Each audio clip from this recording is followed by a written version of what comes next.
Hakuna kitabu kingine chochote kile kilichoweza kueleza kabla ya Qur'ani na baada ya Qur'ani, kuweza kueleza habari hii kwa ufasaha uliokuwa mzuri kabisa na wa uhakika. Anasema kitabu kilichoweza kueleza jambo hili ni Qur'ani.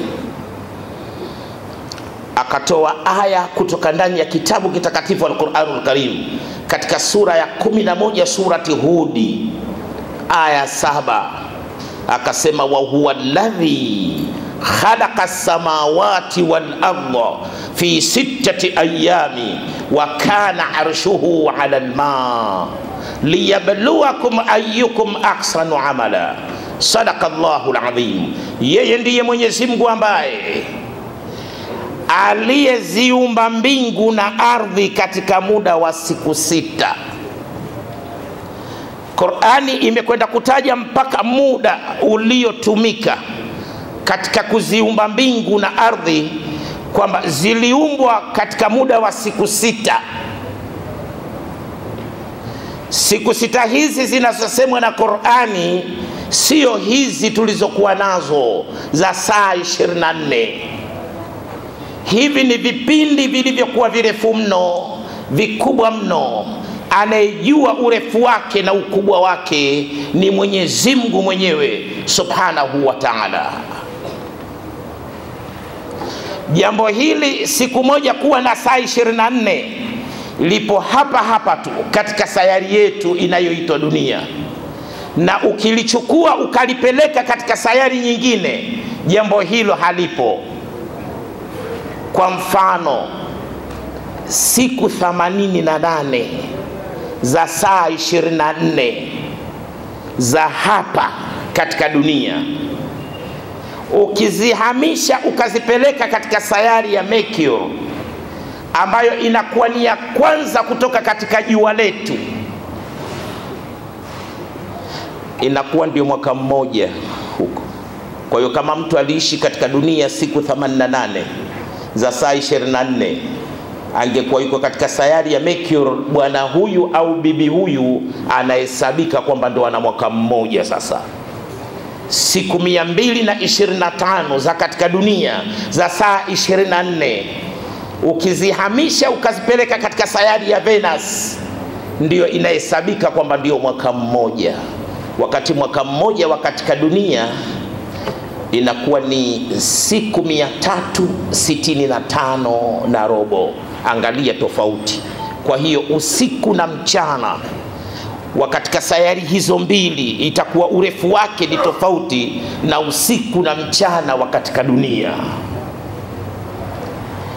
Miaka 248 na siku 292 ya katika dunia ukihamisha ukapeleka katika sayari ya Pluto ambayo ni ya 9 kutoka katika jua letu, ndio inahesabika ndio mwaka mmoja.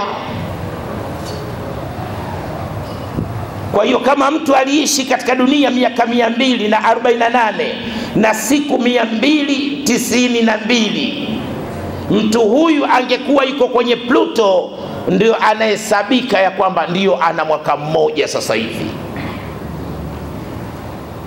Kwa hiyo anaposema aliziumba mbingu na ardhi katika muda wa siku 6, sio hizi tulizokuwa nazo sisi za saa 24. Hizo anazozisema yeye siku 6 zake ni vipindi vilivyokuwa virefu mno, vikubwa mno. Anayejua urefu wake na ukubwa wake ni yeye mwenyewe Mwenyezi Mungu Subhanahu wa Ta'ala. Na ndiyo maana Qur'ani haikushughulika kutaja umri wa ulimwengu, kwamba ulimwengu huu una umri gani, kwa sababu gani. Ile siku moja ya Mwenyezi Mungu Subhanahu wa Ta'ala ya kwake yeye, katika sura ya 22 suratul Hajj aya ya 48 anasema wa inna yawman inda rabbika ka alfi sanatin mimma ta'udduna, hakika siku moja ya kwa Mola wako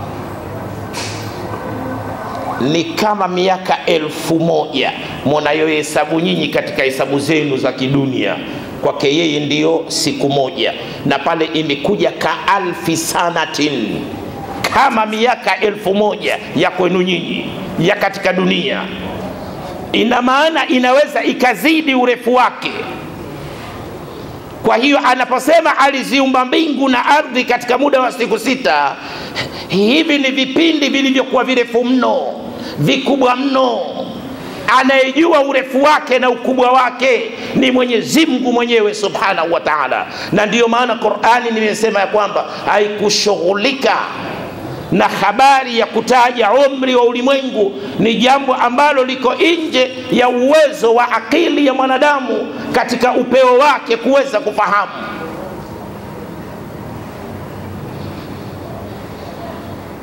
Anakuja kusema hapa wakana arshuhu ala alma, lakini kabla hajaziumba mbingu na ardhi katika hizo siku 6 zake alikwishaanza kuumba. Kabla mbingu na ardhi hazijaumbwa ilikuwa tayari alikwishaanza kuumba. Na Qur'ani hapa inataja ya kwamba maji yalikuwa tayari yamekwishaumbwa kabla ya mbingu na ardhi. Arshi ilikuwa tayari imekwishaumbwa kabla ya kuumbwa mbingu na ardhi, na ile arshi ilikuwa juu ya maji.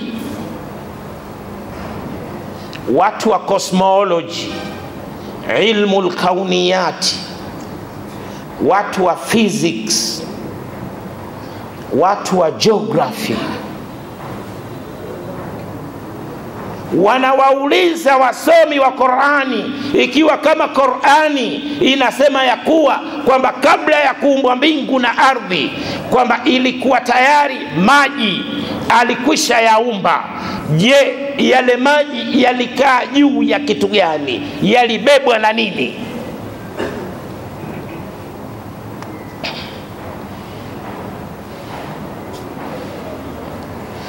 Sasa hivi maji ya bahari, mito na maziwa yamebebwa na mgongo wa ardhi, yamebebwa na ardhi, na yale maji yamekaa juu ya kitu ambacho kimebebwa na ardhi, ambacho wanasayansi wanakiita ocean floor, sakafu ya bahari. Ile sakafu ya bahari, ocean floor, imebebwa na ardhi, alafu yale maji yamekaa juu ya ile ocean floor, maji ya bahari, mito na maziwa. Na moja katika vituko vya siku ya Kiyama, Qur'ani inasema wa idhal biharu fujirati, pindi bahari zitakapopasuliwa. Atakachokwenda kupasua ni ile ocean floor, ile sakafu ya bahari ndiyo itakayokwenda kubomolewa. Moja katika vituko vya siku ya Kiyama. Jambo hili lilitokea katika gharka ya Nabii Nuhu alayhi salatu wasalam. Ile ocean floor ilibomolewa katika tetemeko la ardhi la chini ya bahari la tsunami. Wanasayansi wanasema ya kwamba ocean floor ilibomolewa, na wanasema maji yalipanda katika eneo zima la nchi kavu kiasi cha kwamba nusu ya bara moja lilikuwa limefunikwa. Lilikuwa ni tetemeko lililokuwa kubwa sana. Watu waliokuwa kule feri siku ile walikimbia, bahari ilifoka, kulikuwa ni kweusi.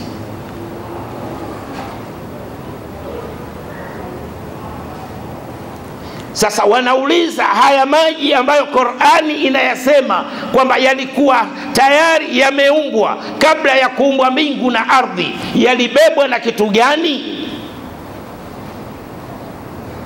Ocean floor ilikuwa haipo, ardhi ilikuwa haipo. Sasa yale maji yalikaa juu ya kitu gani? Maji yana hali kuu 3. Hali ya kwanza ya maji ni hali ya umiminika, kama vile tunavyofungua bomba, maji yakamwaika, inabidi yale maji ni lazima uchukue chombo maji yakiwa katika hali ya umiminika, yanahitaji yale maji yakae juu ya chombo. Hali ya pili ya maji ni hali ya mgando. Ukichukua bakuli ukayatia maji ukayaweka kwenye friza yakaganda, yale ni maji. Maji yakiwa katika hali ya mgando yanahitaji kukaa juu ya kitu. Hali ya tatu ya maji ni hali ya kihewa. Ukiwauliza wanakemia kwamba maji ni nini, watakwambia maji ni muunganiko wa hewa, gesi ya hydrogen na oxygen. Na wenyewe wanavyoandika, wanaandika H alafu wanaandika mbili ndogo pale. Maana yake viasilia maada viwili vya hydrogen jumlisha kiasilia maada kimoja cha oxygen, ndio kinapatikana kitu kinachoitwa maji. Qur'ani inaposema ya kwamba kabla ya kuumbwa mbingu na ardhi, kwamba cha kwanza alichoumba kwamba ni maji, yale maji yalikuwa katika hali ya gaseous, yalikuwa katika hali ya kigesi. Maji yakiwa katika hali ya kigesi hayahitaji kukaa juu ya kitu. Na wataka nyinyi wasomi wa geography, physics, chemistry, biology musome, muje kuitetea Qur'ani, muje kuieleza Qur'ani kwa hoja za kisayansi na teknolojia. Ndiyo wakati huu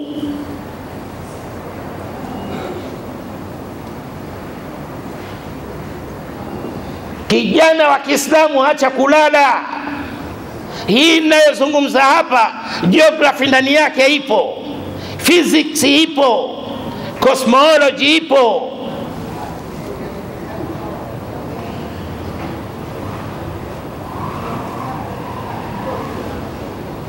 Wa kana arshuhu ala alma, na arshi yake ilikuwa juu ya maji. Maji yalikuwa yamekwisha umbwa, yalikuwepo. Maji haya yalikuwa katika hali ya kigesi. Maji yakiwa katika hali ya kigesi hayahitaji kukaa juu ya kitu. Haya maji yanayosemwa na Qur'ani ya kwamba kabla ya kuumbwa mbingu na ardhi, cha kwanza alichoumba kwamba ni maji. Qur'ani hapa inatueleza ya kwamba yale maji yalikuwa katika hali ya kigesi. Qur'ani hapa inatueleza pia ya kwamba cha kwanza kuumbwa alichoumba kabla ya kuziumba mbingu na ardhi, aliziumba gesi za aina mbalimbali: hydrogen, oxygen, carbon dioxide, helium, neon, hydrogen, nitrogen na kadhalika, zilikuwa tayari zimekwishaumbwa. Kwa hiyo hapa Qur'ani inawafahamisha wanasayansi waelewe kwamba kabla ya kuumbwa mbingu na ardhi, alichokiumba mwanzo kwamba aliumba gesi za aina mbalimbali. Na ukiwauliza ya kwamba kabla ya kuumbwa mbingu na ardhi, ukiwauliza watu wa cosmology kwamba kabla ya kuumbwa mbingu na ardhi cha kwanza kilichoumbwa ni nini, watakwambia kwamba kulikuwa na gesi za aina mbalimbali. Alafu zile gesi zilikuja zikavutana, zikasokotana, zikatengeneza maada moja. Wanasema wao haya, sasa wanasema wao, wanatueleza sisi. Ziliposokotana zikatengeneza maada moja, mfano wa tofari moja lililokuwa kubwa na gumu. Alafu wanasema ya kwamba ukatokea mlipuko kubwa katikati ya ile maada moja. Ule mlipuko uliokuwa mkubwa wanauita Big Bang, ndio uliokuja kuibomoa ile maada moja. Vikapatikana vipande vilivyokuwa vikubwa vikubwa na vidogo vidogo, vikarushwa katika mwelekeo uliokuwa tofauti tofauti. Ndio yakapatikana maumbile yote haya yaliyosheheni ndani ya ulimwengu huu, ikiwemo na hii sayari yetu inayoitwa dunia. Habari hii nyinyi wanasayansi mumeijua lini? nishani ya Nobel ya mwaka 1972 alipewa mwanasayansi wa Kiingereza Mr. Hans, baada ya kujua ya kwamba mbingu na ardhi zilikuwa ni maada moja, alafu ukatokea mlipuko uliokuwa mkubwa ukaibomoa ile maada moja ambayo ilipatikana baada ya gesi za aina mbalimbali kusokotana, kuvutana, zikatengeneza maada moja. Alafu ndipo ulipotokea huo mlipuko, ndiyo yakapatikana majimbile juti haya yaliyosheheni ndani ya ulimwengu huu mwaka 1972. Mwaka 1972 kwa umri wa ulimwengu ni kama kusema jana. Kwa hiyo wanasayansi habari hii wameijua jana.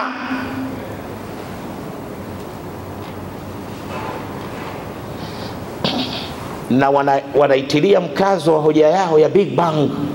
Wanasema ikiwa kama maumbile yote yatarudishwa nyuma, haya yaliyokuwepo ndani ya ulimwengu, ikiwemo na sayari yetu inayoitwa dunia, yote yatakuja kugeuka, yatakuja kuwa ni maada moja. Wanathibitisha ya kwamba ni sahihi kabisa kwamba maumbile yote yametoka ndani ya maada moja. Qur'ani ilipoteremka karne ya 7 katika sura ya 21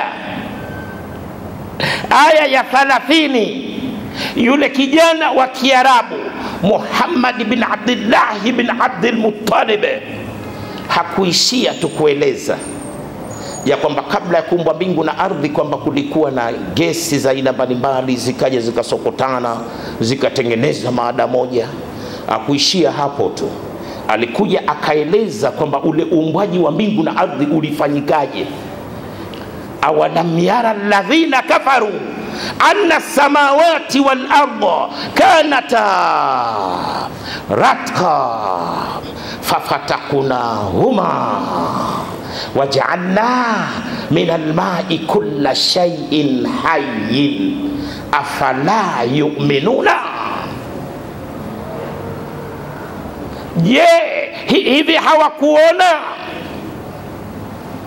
wale waliokufuru wanaopinga ya kwamba ulimwengu huu hakuna muumba aliyeumba, kwamba ulimwengu huu ulitokea wenyewe by chance tu?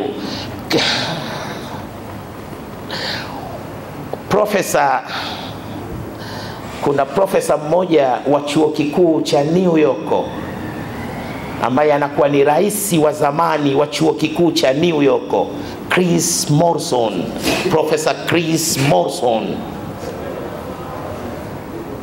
Amestaafu huyu.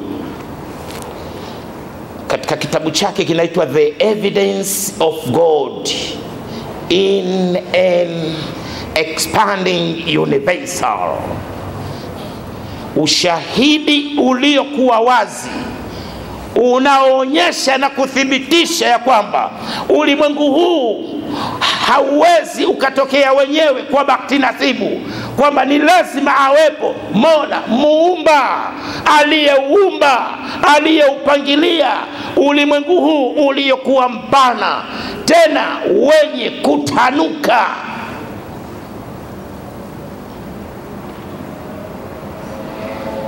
Qur'ani inapozungumza inatumia hoja iliyokuwa na nguvu. Qur'ani haitumii nguvu ya hoja, yani kuilazimisha ile akili ya mwanadamu. Qur'ani inatumia hoja ya nguvu, maelezo yake, alafu ikishatoa hoja yake Qur'ani inaiachia akili ya mwanadamu yenyewe kwamba ulimwengu huu ulitokea by chance tu wenyewe kwa bahati nasibu. Hivi hawakuona kupitia darubini zao, masatellite yao, hawakuona katika tafiti zao kwamba anna samawati wal arda, hakika mbingu na ardhi, kanata, zilikuwa, ratka, ni maada moja, fafataknahuma, tukaziachanisha. Qur'ani inaeleza habari hii karne ya 7 kwamba mbingu na ardhi zilikuwa ni maada moja, zilikuwa ni kitu kimoja. Alafu fafataknahuma, tukaziachanisha. Katika kuachanishwa mbingu na ardhi, Qur'ani inatumia msamiati wa neno fataki. Hapo neno fataki, watu wa lugha wanasema ad-darbatul kubra, ni mlipuko uliokuwa mkubwa. Aya hii ndiyo moja katika aya zilizomfanya Dr. Morris aslimu. Bwana huyu Qur'ani ilikaa mezani kwake kwa miaka 26. Anaisoma Qur'ani, anaifanyia tafiti Qur'ani. Akasema kwa mtu kama alivyokuwa Muhammadi, yeye ni ummi, hajui kusoma wala kuandika, na Mwenyezi Mungu anaeleza katika sura ya 29 Al-Ankabuti aya ya 20 na aya ya 48 mpaka 49, wama kunta tatlu min qablihi min kitabin wala takhutuhu biyaminika idhan lartaba almubtiluna. Wala wewe Muhammadi, wala haukuwa wewe kuwa ni mwenye kukisoma kitabu chochote kile kabla ya kitabu hiki, na wala kitabu hiki haukukiandika kwa mkono wako wa kuume. Vipi wao wanataka kufanya shaka sasa kuipinga Qur'ani? Amezaliwa wanamuona. Kwanza kazi alizozifanya zinamnyima mtu ilmu. Alifanya kazi ya kuchunga mbuzi wa watu wa Maka kwa kulipwa ujira. Akaja kufanya kazi za biashara, aliajiriwa na mama Khadija kupeleka misafara yake ya biashara huko Sham. Hizi kazi zinamnyima mtu kukaa darasani kusoma. Angalia zile jamii za ufugaji katika Tanzania, na ndiyo maana serikali yetu inatia nguvu kubwa sana, umuhimu mkubwa sana katika kuwasimamia ile jamii ya wafugaji waende shule, kwa sababu ni kazi ambayo inamnyima mtu ilmu. Wakati Qur'ani ilipokuwa inakaribia kuteremka, jamii ya Kiarabu ilizama katika fasihi ya lugha. Watu walikuwa wanaandika mashairi, wanakwenda kubandika katika mlango wa Al-Kaaba, alafu anatakiwa mtu shairi lile aandike alipiku. Hawakumuona hata siku moja anajishughulisha na habari hiyo. Akaja akasema katika sura ya 10, surati Yunus aya 16 mpaka 17, qul law shaa Allahu ma talaituhu alaikum wala adrakum bihi faqad labithtu fikum umran min qablihi afala taqiluna. Sema uwaambie hao ya kwamba lau kama Mwenyezi Mungu angekuwa yeye hataki mimi nisiwafahamishe jambo wala nisiwasomee jambo lolote tu lile, basi nisingeliweza kufanya namna hiyo. Hakika ulipita muda mrefu, mimi Mwenyezi Mungu anamtetea mtume wake, hakika ulipita muda mrefu, nyinyi mulikaa naye huyo,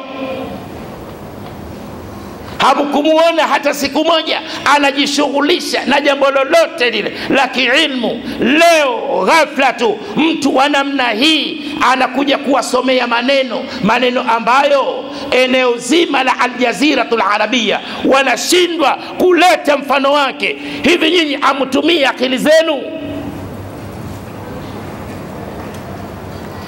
bal huwa ayatun bayinatun fi suduri alladhina utul ilma. wama yajhadu biayatihi illa dhalimuna, bali hii Qur'ani aya zake ziko wazi wazi katika vifua vya watu ambao tuliowapa ilmu, ndiyo hawa akina Dr. Morris Bukail na wengineo, akina Professor Keith Moore, Professor Tajaten Taksen, Professor Frankie Press anatokea chuo kikuu cha Marekani. Hii Qur'ani walipokuja kuisoma na wakaziangalia zile tafiti za sasa zilizosemwa wakati huu, Qur'ani ilikuwa tayari imekwisha zisema karne ya 7. Wote hawa wamesema ya kwamba Qur'ani ni kitabu cha Mwenyezi Mungu, ni maneno ya Mwenyezi Mungu, na huyu bwana Mtume Muhammad sallallahu alaihi wasallam ni mtume wa Mwenyezi Mungu. Hii Qur'ani kwa wale watu wa fani mbalimbali za kiilmu, kwao sio shida, ni maneno ya Mwenyezi Mungu Subhanahu wa Ta'ala, wanayakubali. Wanayoipinga Qur'ani ni watu madhalimu. Watukufu wa Islam, aya hii ameingiza katika kitabu chake The Bible, The Quran and Science, na akasema ya kwamba mtu kama Muhammad kuja kusema maneno haya karne ya 7, maneno haya, habari hii imetuchukua muda mrefu sisi wanasayansi kujua, kwa msaada wa vitu kama vile darubini, masatellite, ndiyo tumekuja kujua. Yeye amezungumza habari hii karne ya 7. Ni dhahiri ya kwamba Qur'ani ni kitabu cha Mwenyezi Mungu Subhanahu wa Ta'ala, ni maneno ya Mwenyezi Mungu Subhanahu wa Ta'ala. Qur'ani ilikuja ikabainisha uumbwaji wa mbingu na ardhi katika zile siku 6 za uumbwaji. Ikaanza kufafanua katika sura ya 41, surati Fussilat, aya ya 9 mpaka aya ya 12. Aya hiyo inasema, Mwenyezi Mungu Subhanahu wa Ta'ala anasema, vipi nyinyi mnamkufuru yule ambaye aliyeiumba ardhi katika muda wa siku 2? Vipi huyu mnamfanyia washirika? Wametoka wapi washirika hao? Huyo ndiye Mwenyezi Mungu Subhanahu wa Ta'ala, Mola wa walimwengu wote. Ardhi iliumbwa katika muda wa siku 2. Qur'ani inasema katika zile siku 6 za uumbaji wa mbingu na ardhi, siku 2 alizitumia kwa kuiumba ardhi.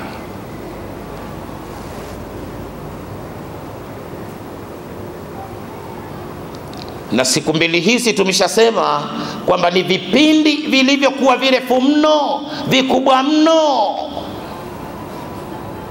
Tumesema kwamba siku moja ya kwa Mwenyezi Mungu ni kama miaka 1000 tunayohesabu sisi katika hesabu zetu za kidunia.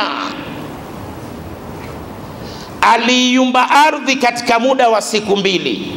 Alafu Qur'ani inasema, waja'ala fiha rawasiya min fawqiha, akaiweka milima juu yake ile ardhi.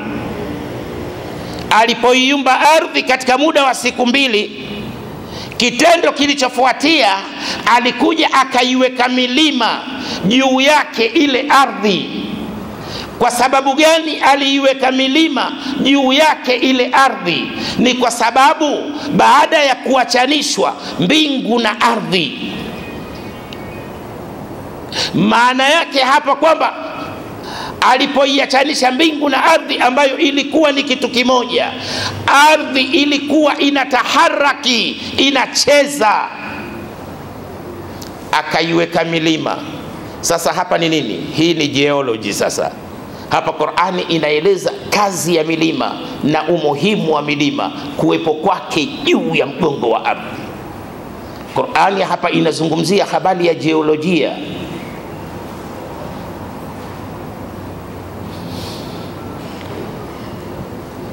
Mwenyezi Mungu Subhanahu wa Ta'ala katika sura ya 16 surati Nahli aya ya 15 anasema wa alqa fil ardi rawasiya an tamida bikum wa anharan wa subulan la'allakum tahtadun. Ameiweka milima juu yake hiyo ardhi ili ardhi isikutetemesheni. Karne ya 7 alijuaje habari hii, kazi ya milima na umuhimu wa milima kuwepo kwake juu ya mgongo wa ardhi? Alijuaje ikiwa kama hoja ni kwamba eti Qur'ani ameitunga mwenyewe Bwana Mtume Muhammadi sallallahu alaihi wasallam?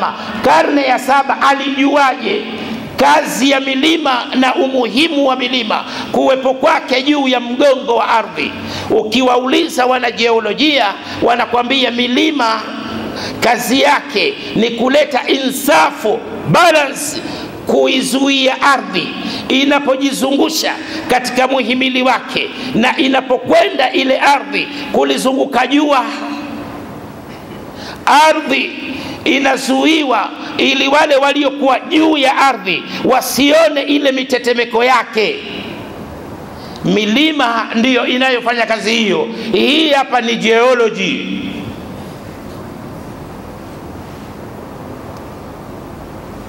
Katika sura ya 31 surati Luqmani aya 10 anasema khalaqa samawati bighairi amadin tarawnaha wa alqa fil ardi rawasiya an tamida bikum. Ameziumba mbingu basi na kuwepo nguzo zisizoonekana kwa macho. Nguzo zipo, lakini nguzo zenyewe hazina sifa ya kuonekana kwa macho. Hapa Qur'ani inazungumza habari ya gravitational force, nguvu za uvutano za dunia, ya kwamba maumbile yote yaliyopo angani yameshikiliwa na nguvu za uvutano za dunia, gravitational force, ambazo ndiyo zinazozuia maumbile yasiweze kuporomoka katika mifumo yake. Karne ya 7 alijuaje? Na habari hii ilikuja kujulikana karne ya 18. Bwana Isaac Newton ndo anakuja kujua habari hii karne ya 18, ya kwamba maumbile yote haya yameshikiliwa na nguvu za uvutano, gravitational force. Wakati alipokuja kujua yeye, Qur'ani ilikuwa na umri wa miaka 1200 katika dunia. Karne 12 aliwapita katika kujua habari hii na kueleza habari hii. Wanasayansi wamekuja kueleza karne ya 18. Alafu Qur'ani kasema wa alqa fil ardi rawasiya an tamida bikum. Alipokuja kutaja gravitational force, nguvu za uvutano za dunia, Qur'ani kaja kutaja milima. Ni vitu viwili, nguvu za uvutano za dunia pamoja na milima, ndiyo inayotuzuia sisi tuliopo juu ya dunia na vyote vilivyopo juu ya dunia viweze kukaa pale juu ya dunia, visihame vikatoka wakati ile dunia inapojizungusha katika muhimili wake na inapotoka ile dunia kwenda kulizunguka jua, ili vitu vyote viweze kubakia pale pale juu ya mgongo wa ardhi. Na zile gravitational forces zinagawanyika, kuna kuwa za muinuo zinazopeleka juu, alafu kuna za mburuto zinazokwenda mbele, alafu kuna za muinamo zinazopeleka chini. Hizi ndizo anazokitumia kiumbe anayeitwa ndege. Hizi ndizo anazozitumia kiumbe anayeitwa ndege, akaweza kuruka juu, kukaa juu na kutembea juu na kurudi chini ardhini. na mwanadamu na yeye katika ndege yake Ulaya ndizo anazozitumia, na ndiyo maana ile ndege Ulaya haina tofauti yoyote na yule ndege au yule kiumbe anayeruka juu angani.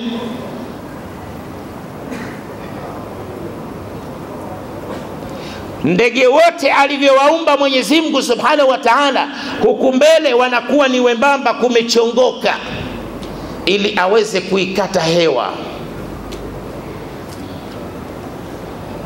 Na mwanadamu naye ndege yake ameitengeneza hivyo hivyo. Hakuna ndege inotengenezwa ambayo mbele na kuwapana kama basi, haitoruka. Kule kuwa kwembamba ndiyo kunakosababisha akaweza kuikata hewa. Alafu hapa katikati anakuwa ile ndege ilivyotengenezwa inakuwa ni papana. Kule nyuma mkiani kunakuwa ni kwembamba, ili aweze yeye ule upepo anapoupiga na yale mabawa yake mawili, ili aweze kuukata ule upepo. Ule upepo unagawanyika mara mbili. Kuna upepo utakaompitia yule ndege juu ya mgongo wake, na kuna upepo utakaompitia chini ya tumbo lake. Ule upepo utakaompitia juu ya mgongo wake unapita kwa kasi baada ya kugongwa na yale mabawa mawili. Wakati anapokuwa juu anakwenda, ule utapita kwa kasi ili usimrudishe chini. Huu utakaopita chini ya tumbo utapita taratibu. Kisayansi, kitu kinachokwenda taratibu kinakuwa ni kizito, ili uweze kumbeba yeye wakati anapokuwa hataki kurudi chini, anataka akae juu aendelee na safari yake, kutokana na ile nguvu yake ya mwili na ule upepo uliopita chini ambao unakuwa ni mzito, unazidi kumfanya yeye akae juu na azidi kuwa juu na azidi kuendelea na safari yake. Ufundi, uhandisi upo katika lile bodi.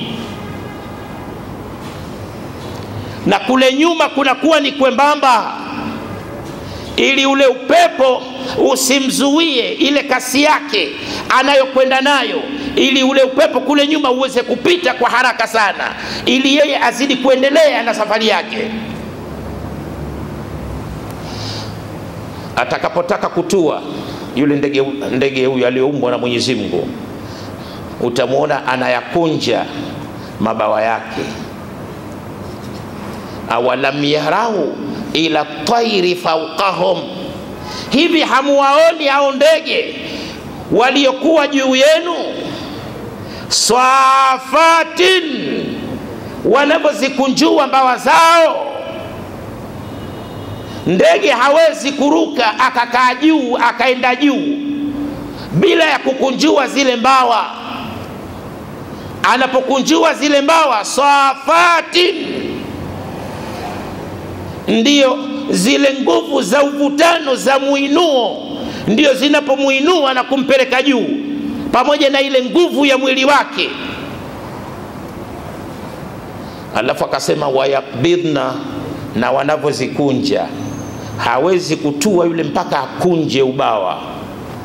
Anapokunja ubawa anapunguza kasi ya upepo kumzoa kukaa juu, na zile nguvu za uvutano za muinuo anaruhusu pale. Safatin, anaruhusu pale nini? Zile nguvu za uvutano sasa za dunia, zile za muinuo, pamoja na injini ya ndege, nguvu yake zikiinua chombo kukipeleka juu, pale ni lazima afanye ile safatin, akunjue ule ubawa wa ndege.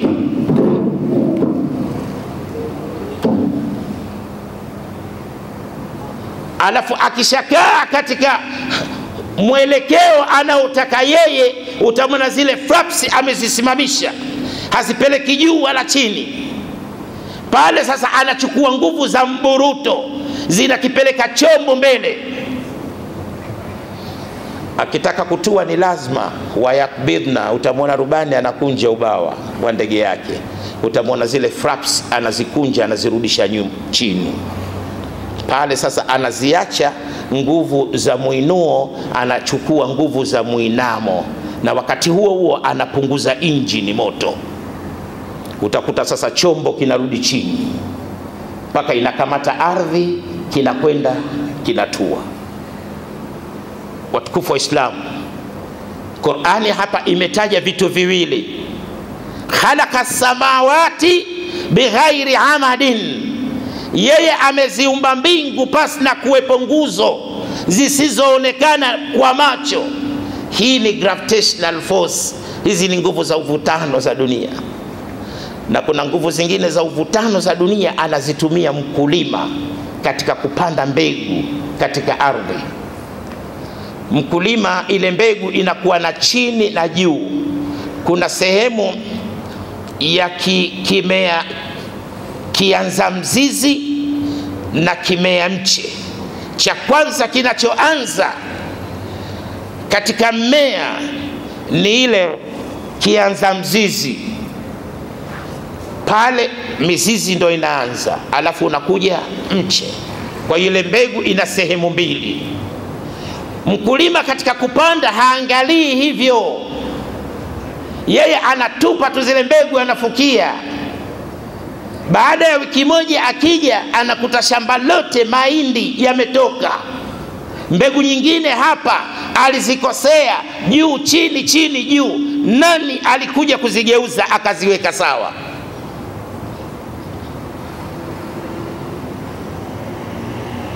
Afara'aytum ma tazra'una, afara'aytum ma, katika suratul Waqi'a anasema hivi, nyinyi mnaviona vile mnavyovipanda? Nyinyi ndiyo mnaoviotesha au sisi? Kwa hiyo zile nguvu za uvutano za dunia, gravitational force, pamoja na mwanga wa jua, ndio zinazigeuza zile mbegu kule chini na kuziweka sawa. Ikawezekana sasa kule kunakotakiwa kwenda chini kukaenda chini, ikatoa mizizi, na kule kunakoelekea juu ukatoa ule mche ukaelekea juu. Kazi hii inafanywa na hizi nguvu za uvutano za dunia pamoja na mwanga wa jua katika ukulima. Watukufu wa Islam, hivi ndivyo ilivyo. Kwa hiyo akaja akasema na akaiweka milima juu yake hiyo ardhi, ili ardhi isikutetemesheni. Hii ni geology ambayo Qur'ani inaieleza hapa katika sura ya 77, suratul Mursalati, aya 24 mpaka 25. Mwenyezi Mungu Subhanahu wa Ta'ala anasema, yeye Mwenyezi Mungu Subhanahu wa Ta'ala ndiye anayevikusanya vyote vilivyopo juu ya ardhi. Hapa Qur'ani inazungumzia habari ya gravitational force,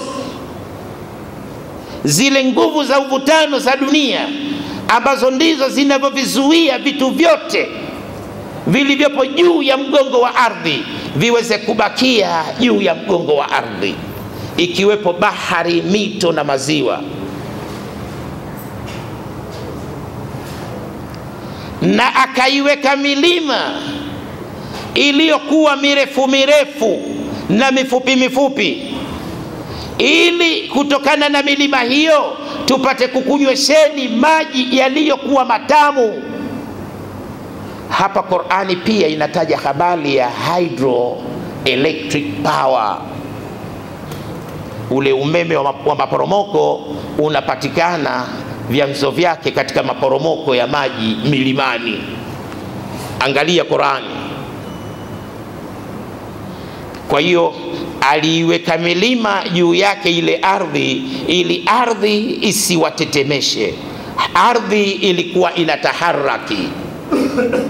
Alafu anakuja kusema wabaraka fiha, na akavibarikia vitu vyote vilivyopo juu ya mgongo wa ardhi na ndani ya ardhi, vyote akavibarikia.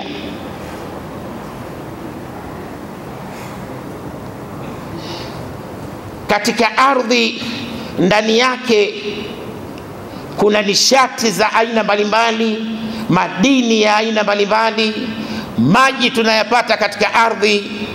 Yule mwanafunzi wa chuo kikuu kule Zanzibar University aliniuliza kwamba wapi Qur'ani ilipotaja petroli, diesel, jet 1 mafuta ya ndege, kerosene mafuta ya taa, gesi, grease, oil, makaa ya mawe, wapi?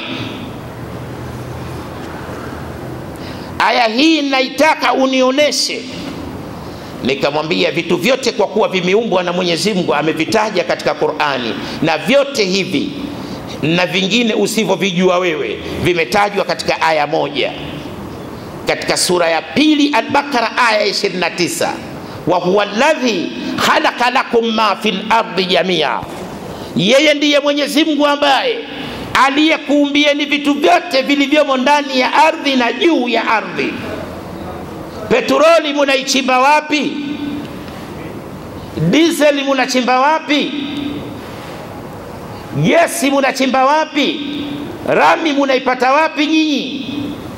Hiyo grease, oil, jet 1, kerosene munavipata wapi vitu hivi? Madini ya aina mbalimbali munayapata wapi? Yote munayapata katika ardhi. Qur'ani ina uzungumzaji wake wa kuzungumza. Qur'ani inazungumza kiungu.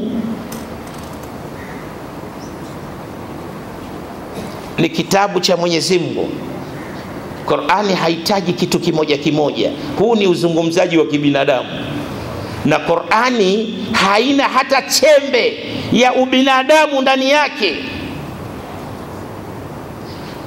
Katika aina yoyote ile ya ubinadamu ndani ya Qur'ani haipo. Sasa Qur'ani inavitaja vitu vyote hivi kwa pamoja. Udai Qur'ani ikitaje kitu kimoja kimoja, kwani yule mwanadamu katika nishati alianzia wapi? Alianza na petroli? Alianza na diesel?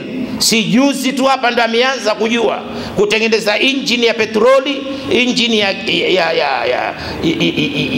ya diesel. Juzi tu hapa ndo amejua. Mwanadamu ameanza na wanyama kwa usafiri, kupakia mizigo, alafu akaja yule mwanadamu akatengeneza gari ya kukokotwa na wanyama, na Qur'ani imeeleza usafiri wa baharini. Mwanadamu ameanza kwa kutumia upepo, alafu akaja katika teknolojia ya wahyu ya joto, treni lile, meli ile, umewekwa tenki la maji linachemshwa yale maji. Yakichemka yale maji unapatikana mvuke, unachukuliwa, unaingizwa katika injini, unakwenda kuzungusha piston, meli inakwenda, treni inakwenda. Ndiko alikoanzia huko wahyu, katika teknolojia ya joto ambayo ndio sola hiyo, na sasa hivi inarudi tena kwa kasi kubwa. Waj'alna sirajan wahaja, na tumeifanya taa iliyokuwa kubwa yenye kutoa joto. Sasa ile wahyu shamsu ndio inayotumika, ikachukuliwa ikaweza vyombo. Sasa hivi nimeona hata kuna ndege wametengeneza na wameifanyia majaribio, na imeweza kuruka kutoka upande mmoja wa dunia mpaka upande mwingine wa dunia. Inatumia sola, inatumia teknolojia ya wahyu ya joto. Qur'ani imeitaja hiyo, na ndiyo inayotumika katika kutengeneza ile evaporation ya mvua. Maji yale yanapazwa, yanapelekwa katika mawingu ya mvua, CB cumulonimbus. Haya ndiyo mawingu yanayohusika na mvua. Qur'ani imeyataja kwa jina la mu'siratin na kwa jina la muzni. Kuna mawingu mengine hayahusiki na mvua, yana kazi nyingine. Qur'ani mawingu ya mvua imeyataja mpaka kwa jina lake, wa anzalna minal mu'siratin ma'an thajjaja. Mu'siratin ndiyo muzni, mawingu yaletayo mvua. Watu wa meteorology ndio wanayaita CB, cumulonimbus. Yanapatikana futi 12,000, futi 12,000 mpaka 25,000 yanapatikana haya mawingu ya mvua, yanapatikana hapo. Kwa hiyo jua linapofanya ile mwangaza wake katika vyanzo vya maji, ndio inapatikana ile evaporation, ndio yale maji yanapelekwa yanakwenda kugandishwa pale, ndio tunapata mvua.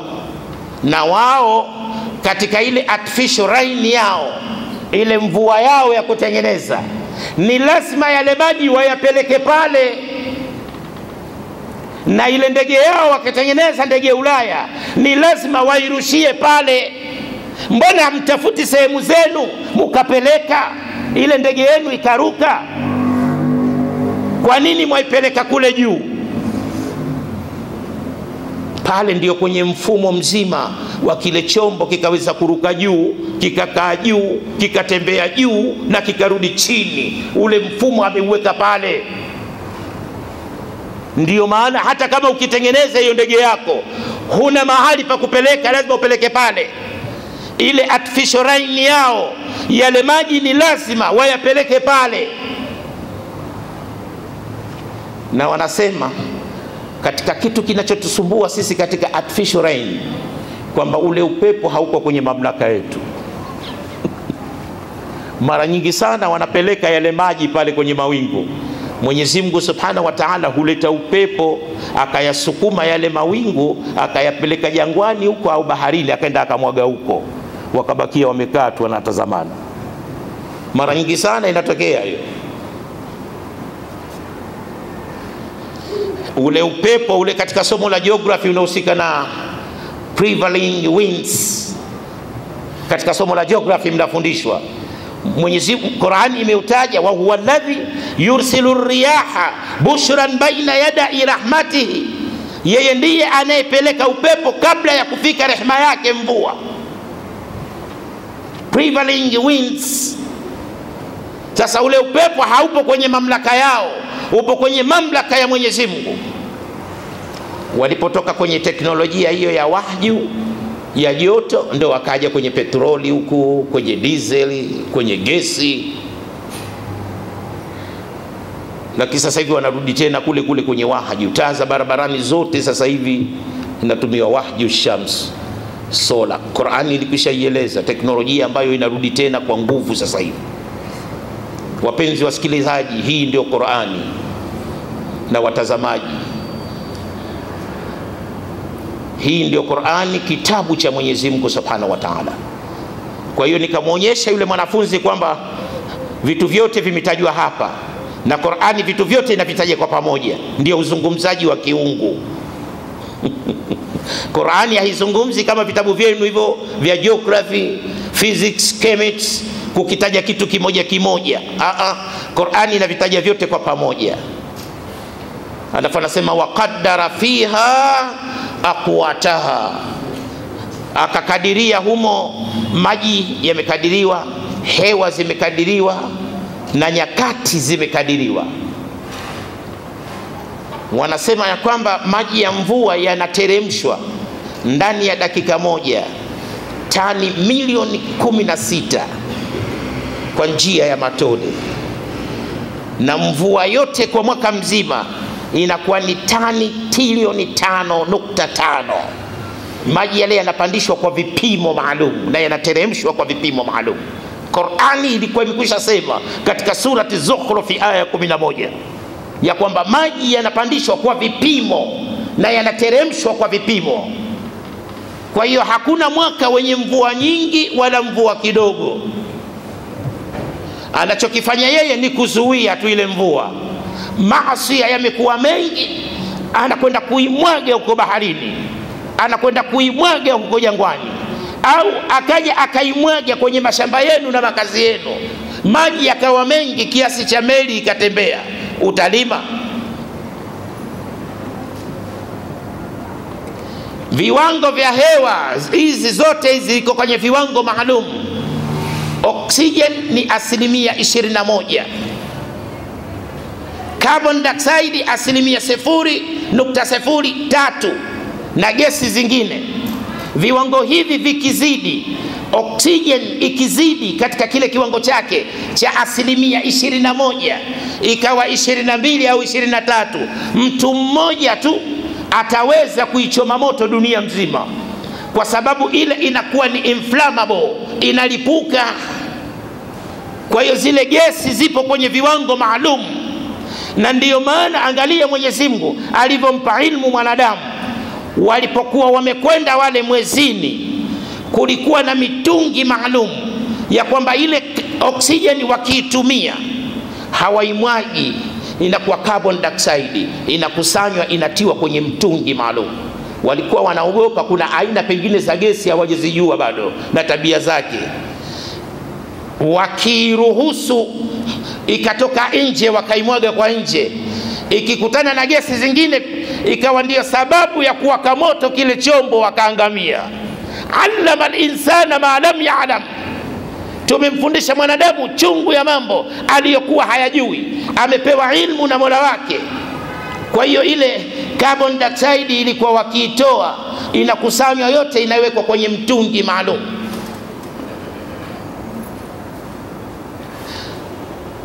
Mwenyezi Mungu Subhanahu wa Ta'ala anasema waqaddara fiha aqwataha, akakadiria humo nyakati zake. Qur'ani imeeleza kwamba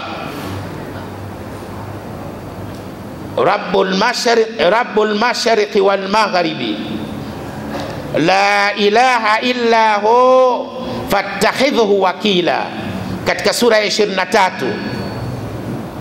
Suratul Muzammil. Yeye ndiye Bwana wa mashariki moja na magharibi moja. Alafu akaja akasema katika sura ya 55 Suratul Rahmani, akasema Rabbul mashariqaini wa Rabbul magharibaini, yeye ndiye Bwana wa mashariki mbili na magharibi mbili. Alafu akaja akasema katika Suratul Maarij kwamba fala uqsimu birabbil mashariqi wal magharibi, anaapa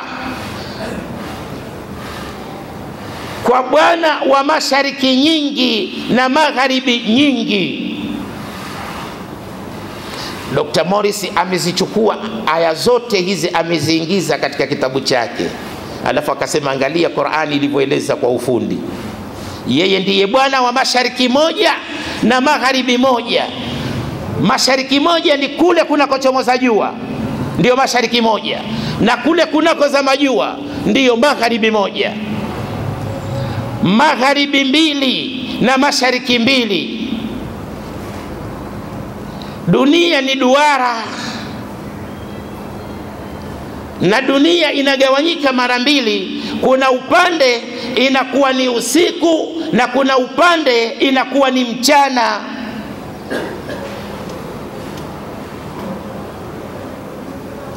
Wale ambao kwao ni mchana, mashariki yao ni nyingine, sio sawa na ya wale waliokuwa usiku, na wale waliokuwa mchana magharibi yao ni nyingine, tofauti na wale waliokuwa usiku. Ya saa, kwa kuwa eneo hili sasa hivi linapitwa siku moja kutokana na vyombo vinavyokwenda kwa kasi. Wanatoka huku mchana wanakwenda hawa Marekani, upande ule kunakuwa ni usiku, hapa wanapita kwa wakati mmoja. Wakifika hapa marubani wanawaambia tulikotoka ni mchana, tunakokwenda sasa hivi upande wa pili wa dunia tunakoingia ni usiku, badilisheni saa zenu. Wanabadilishia hapa. Na hawa wanaotoka huku ikiwa ni usiku wanakuja huku ambako ni mchana, wakifika hapa wanaambiwa wabadilishe saa zao, kwa sababu walikotoka ni usiku, huku wanakoingia sasa hivi ni mchana, au wanakotoka ni mchana, wanakoingia sasa hivi ni usiku. Time hapa ndio inapatikana zone times, ndio zinapatikana hapa.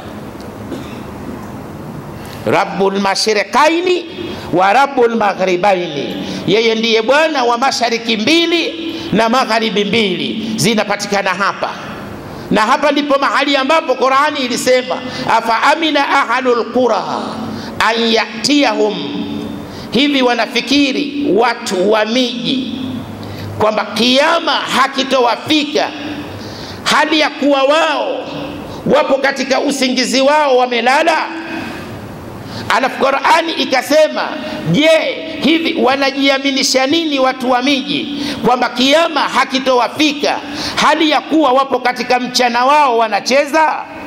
Kwa kuwa kile kiyama kuja kwake ni mara moja, kitawakuta watu wengine wamelala na kitawakuta watu wengine wanacheza. Maisha ya dunia kwa kuwa yana mwanzo na mwisho, Qur'ani imeyaita laibe, ni mchezo. Kiyama kitakuja kitawakuta watu wengine wapo katika kuuza na kununua, wanaendesha magari, wapo maofisini, kwa kuwa ile dunia inagawanyika mara mbili, upande usiku, upande mchana, na kiyama kuja kwake ni mara moja.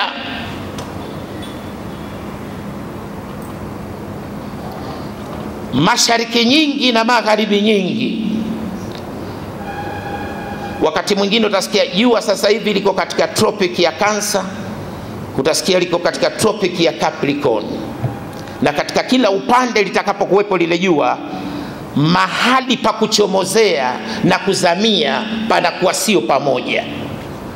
Utakuta wakati mwingine jua lile linapita pembeni, linakwenda, unaliona linazama, alafu kuna kipindi linapanda kidogo, linapanda mpaka linakupitia utosini, alafu linakwenda linalalia upande wa pili. Inakuwa hivyo. Hizi Qur'ani imeziita mashariki nyingi na magharibi nyingi, kwamba lile jua kuna kipindi linakuwa katika tropic ya Cancer na kuna kipindi linakuwa katika tropic ya Capricorn, na katika kila upande litakapokuwepo lile jua, mawio yake na machweo yake yanakuwa si moja, linakuwa halipo kwenye mtungamano mmoja.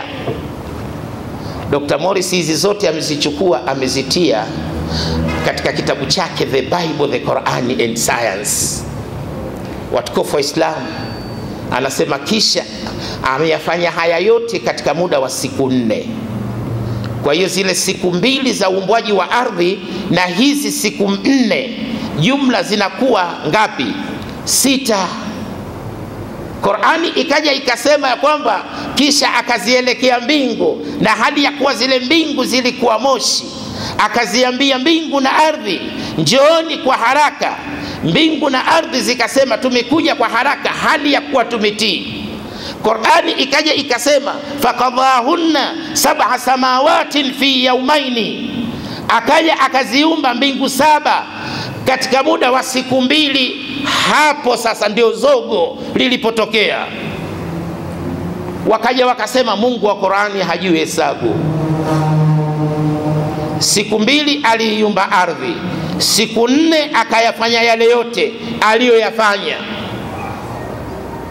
Alafu anakuja akasema kwamba alikuja kuiumba ardhi kwa muda wa siku 2.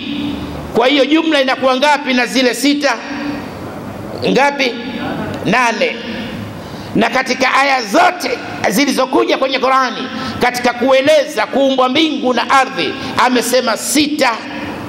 Aliziumba mbingu na ardhi katika muda wa siku 6. Mbona hapa zinapatikana 8? Qur'ani ni kitabu cha Mwenyezi Mungu, ni kitabu ambacho hakina makosa ya ndani wala ya nje. Qur'ani huwezi ukatoa maelezo ya nje ya Qur'ani ukayaleta ndani ya Qur'ani yakakataana na Qur'ani, na kama yatakataana utafika wakati wenyewe wale watayacha yao, watafuata ya Qur'ani. Na Qur'ani pia haina mgongano wa ndani. Hapa mbingu na ardhi, Qur'ani nasema kanata, zilikuwa ratka, zilikuwa ni maada moja. Fafatakuna huma, tukaziachanisha. Katika kuachanishwa mbingu na ardhi, hapa anakuja kufafanua ya kwamba jambo hili alilifanya kwa muda wa siku 2. Zile siku 2 alizozitumia kuiumba ardhi ndiyo siku mbili zile zile ndani yake alizozitumia kuziumba mbingu saba. Likiletwa gogo la mti hapo likawekwa, akaitwa fundi seremala, tunataka ulikate ili gogo vipande viwili. Katika kulikata lile gogo katikati vinapatikana vipande vingapi? Viwili. Na kazi hiyo aliifanya kwa muda wa siku mbili. Akija mtu akikuuliza kipande hiki kilikatwa kwa siku ngapi, utamjibuje? Mbili. Na hiki kilikatwa kwa muda siku ngapi? Mbili. Ndio zimekuwa 4 hizo? Hapana, ni 2, kwa sababu lile gogo lote lilikuwa moja. Mbingu na ardhi kanata ratka, zilikuwa ni maada moja. Fafatakuna huma, tukaziachanisha. Sasa ndio anafafanua sasa katika surati Fusilati kwamba katika kuachanisha mbingu na ardhi ni siku 2 tu. Zile siku 2 za kuiumba ardhi ndiyo siku 2 zile zile alizozitumia ndani yake katika kuziumba mbingu 7. Kwa sababu gani? Kwa sababu mbingu na ardhi kanata ratka, zilikuwa ni maada moja.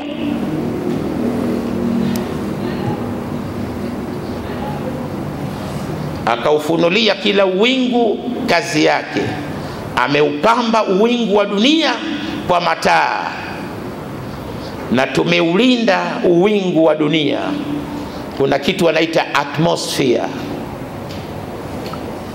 ambayo ndiyo inakuwa inaizunguka ile dunia. Hayo ni matabaka ya hewa. Vitu vyote vinavyoanguka kutoka juu angani vinasambaratishwa na ile atmosphere. Kuna nyota huko muda wake unapita, zimekwisha expire, zinaanguka, zikikutana na atmosphere zinabomolewa na kuwa vipande vidogo vidogo.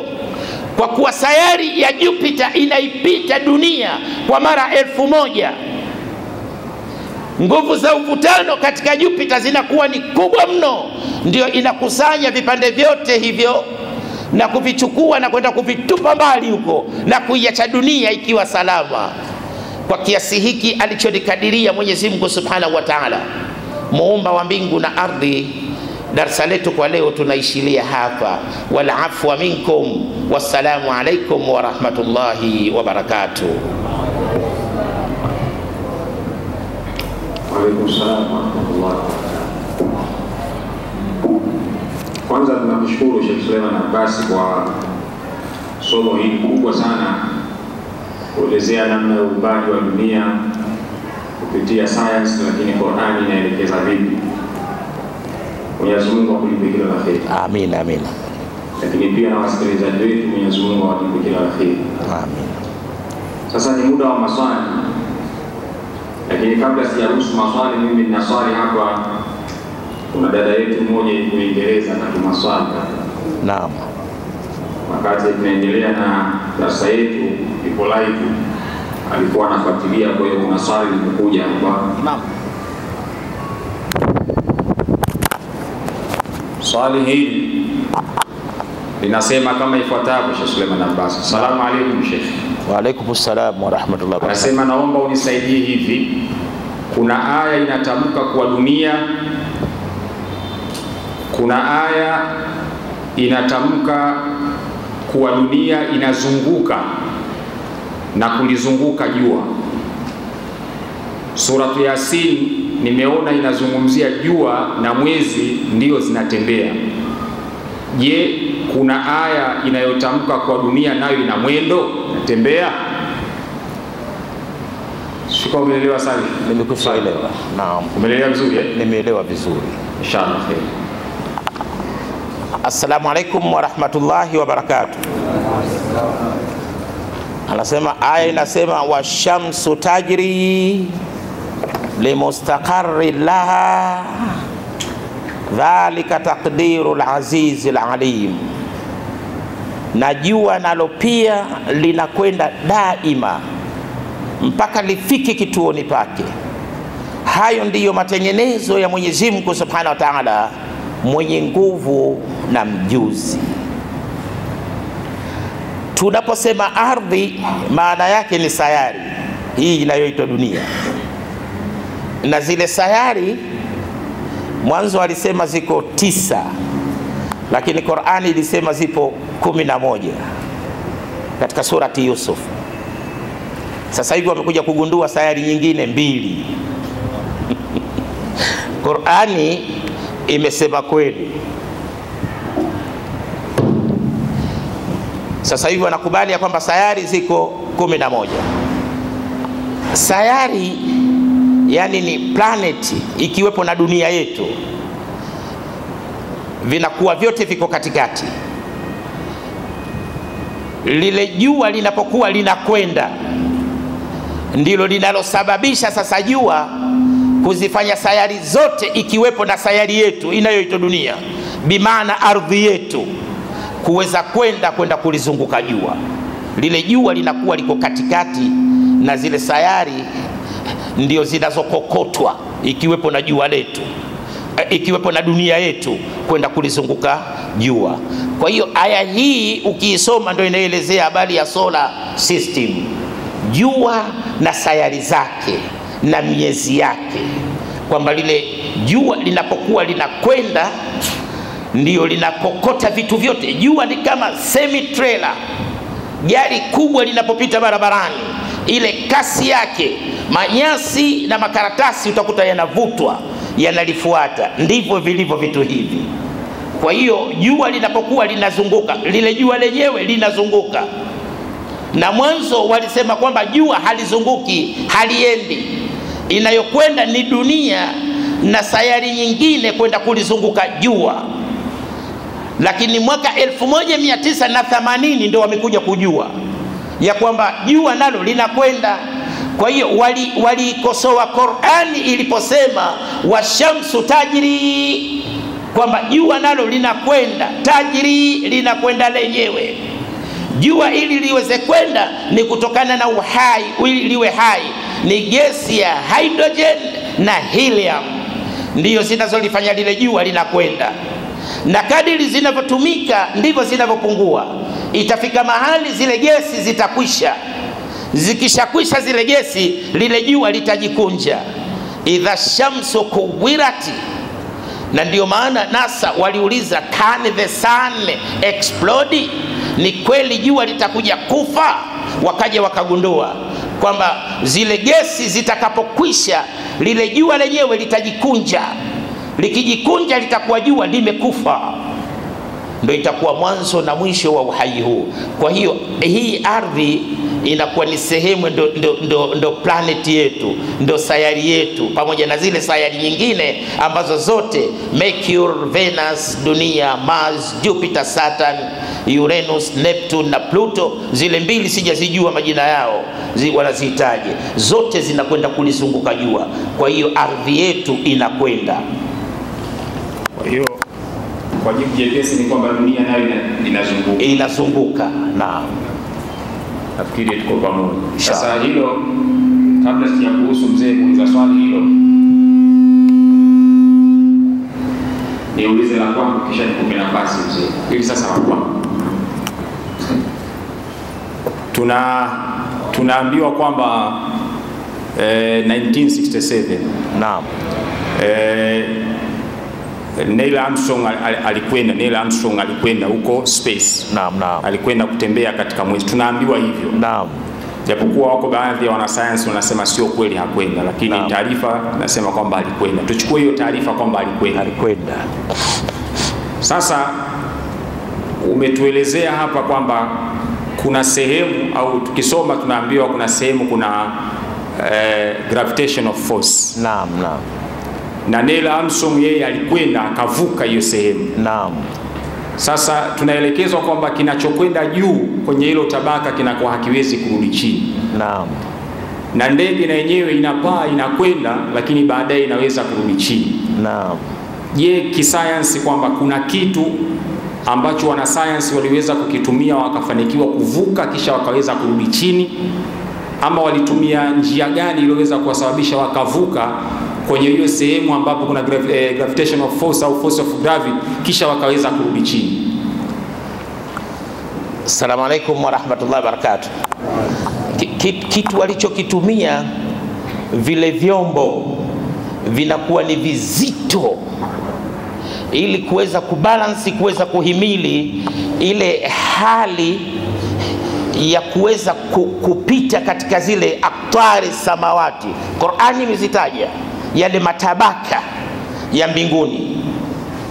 Yale matabaka, wanasema hakuna sehemu iliyokuwa ngumu kuliko utakapokuwa unaruka ukikutana na zile aktari samawati, mpaka kile chombo chenyewe kinabadilika, kinakuwa kama chuma kilichoingizwa kwenye moto, kimeiva, kimekuwa chekundu.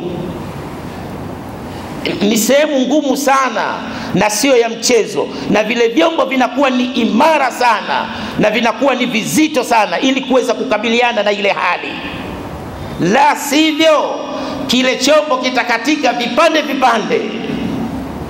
Kwa hiyo kitu wanachokitumia pale, kwanza vile vyombo ni imara sana wanapovitengeneza, na pia vinakuwa ni vizito kuweza kushindana na ile kani ya ile gravitational force.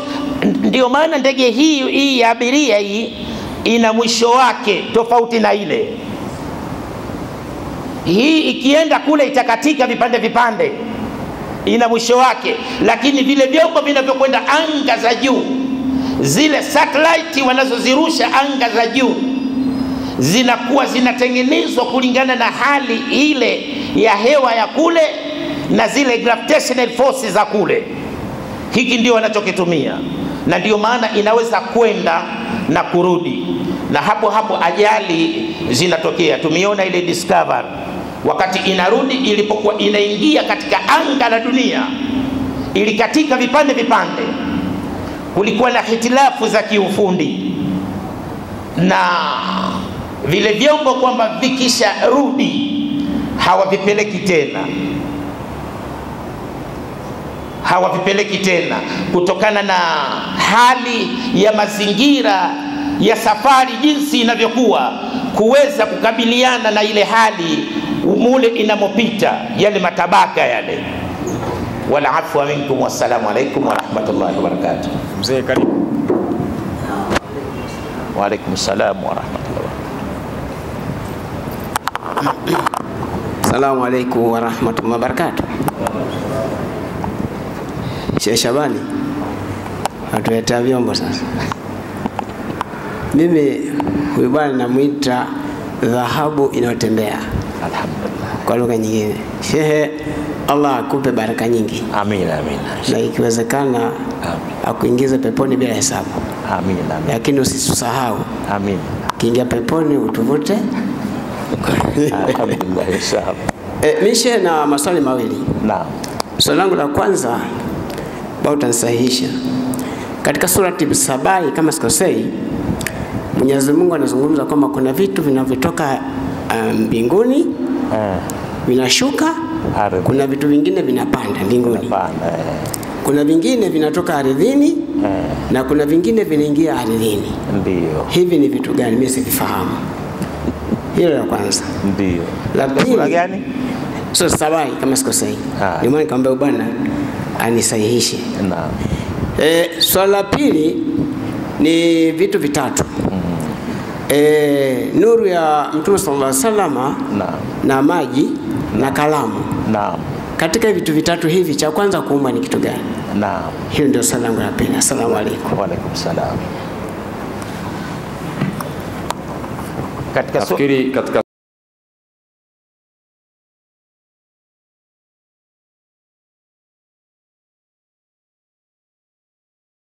kalamu ndio kilikuwa kitu cha kwanza kuumbwa, kwa sababu ndio kilikuwa kinaandika kila kitu. Imeandika mbingu, imeandika ardhi, imeandika kwa hiyo vingine ambavyo Mwenyezi Mungu alivyokuwa anaamrisha, inama amruhu idha arada shay'an an yaqula lahu kun fayakun, ilikuwa vinaandikwa na kalamu. Mlima unaandikwa, meza. Kwa hiyo kalamu ilikuwa ndio kitu cha kwanza imeandika vitu vyote duniani, kutokana na aya hii katika surati Nun, wal qalami wama yasturun. Wallahu wa rasuluhu a'lam. Naam, karibu.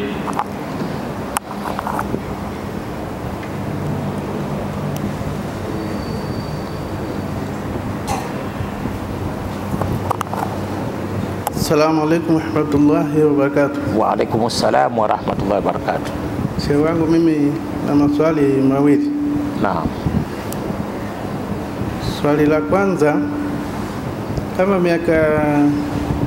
kama sijasahau shehe utanikumbusha, kama miaka miwili hivi ilitoka taarifa kwamba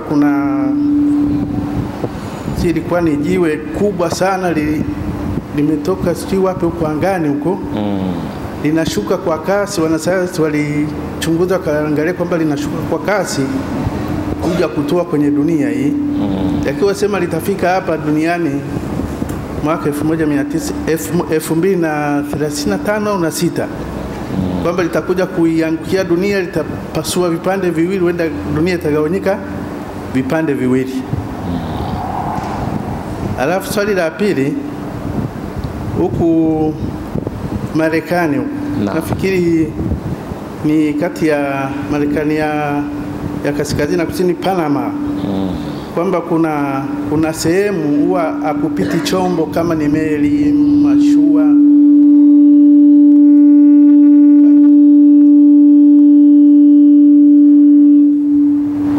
kwamba huwa haviwezi kuvuka eneo lile, kuna mvutano mkali sana. Ndiyo. Hilo wanasema kuliwahi kupita chombo kimoja cha bwana mmoja, nimemsahau jina, yeye ndiye aliweza kuvuka pale akanusuri akudhurika. Ile ikipita meli hata iwe na ukubwa gani huwa haiwezi kuvuka pale, inapotea na zama kabisa. Asalamu alaykum wa rahmatullahi wa barakatuh.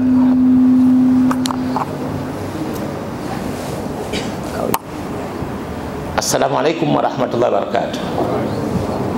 Kwanza namshukuru shekhe pale kwa swali lake alilouliza na ile aya aliyotoa.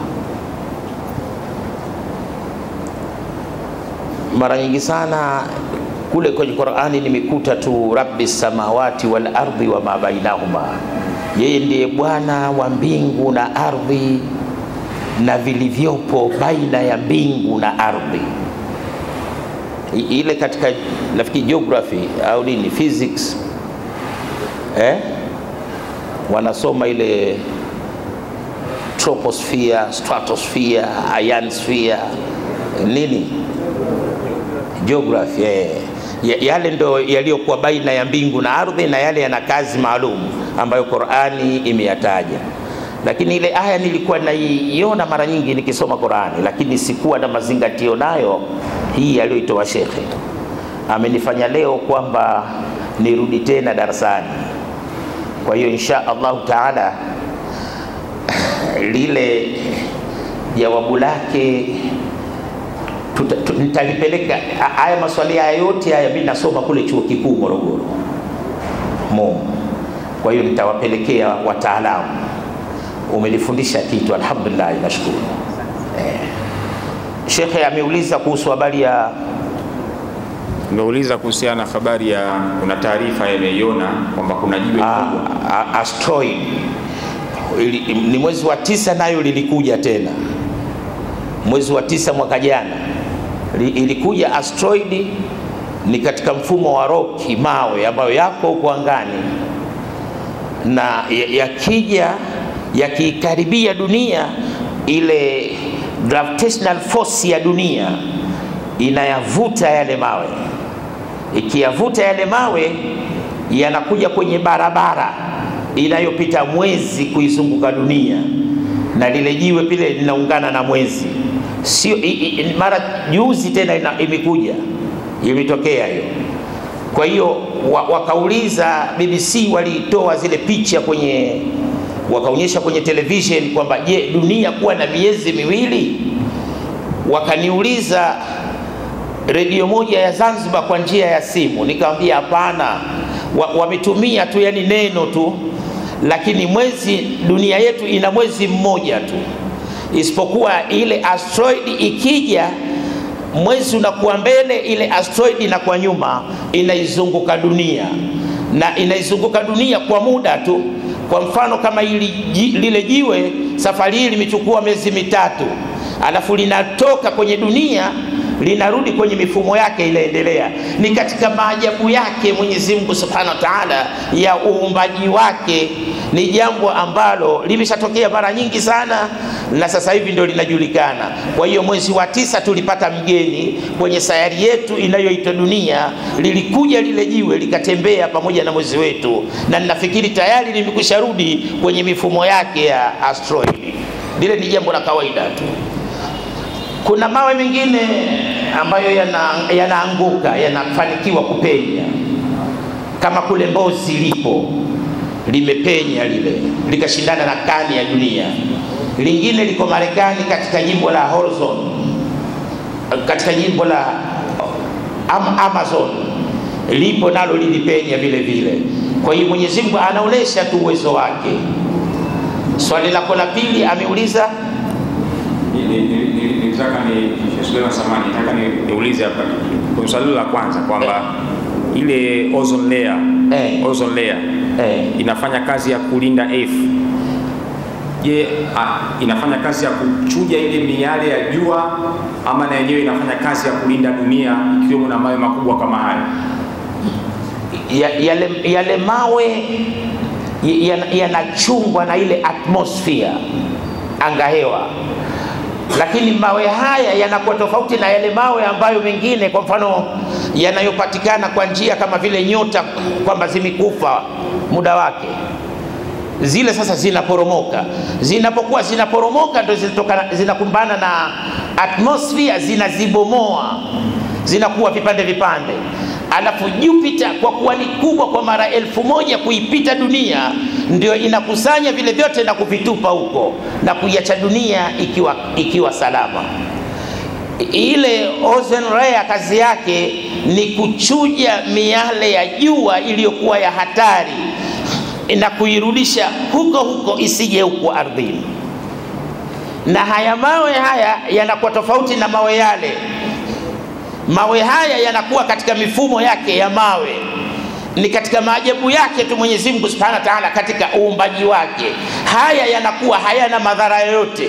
Na wanasema baada ya kuja lile jiwe safari hii inaweza ikachukua miaka 50, pengine sisi tumeshakufa hatupo, ndio litatokea tena tukio lile. Nashukuru sana. Swali la pili anauliza, kwenye nchi ya Panama huko, naam, kuna mkondo wa maji wa bahari mkubwa, akiwezi kupita chombo chochote, sio? Naam. Isipokuwa kuna chombo kiliwahi kupita, mtu aliwahi kupita. Ndio hiyo mzee. Wanasayansi wameshindwa kuelewa pale kuna nini. Yaani sayansi imegonga mwamba. Wameshindwa kuelewa pale kuna nini. Kwa kupita pale na kwa kupita angani, kile chombo lazima kitavutwa, kitaingia pale. Wanasayansi mpaka sasa hivi hawajajua ni kitu gani kinachosababisha vile. Asante. Asalamu alaykum. Nashukuru. Mimi niulize swali lingine. Kama kuna swali karibuni.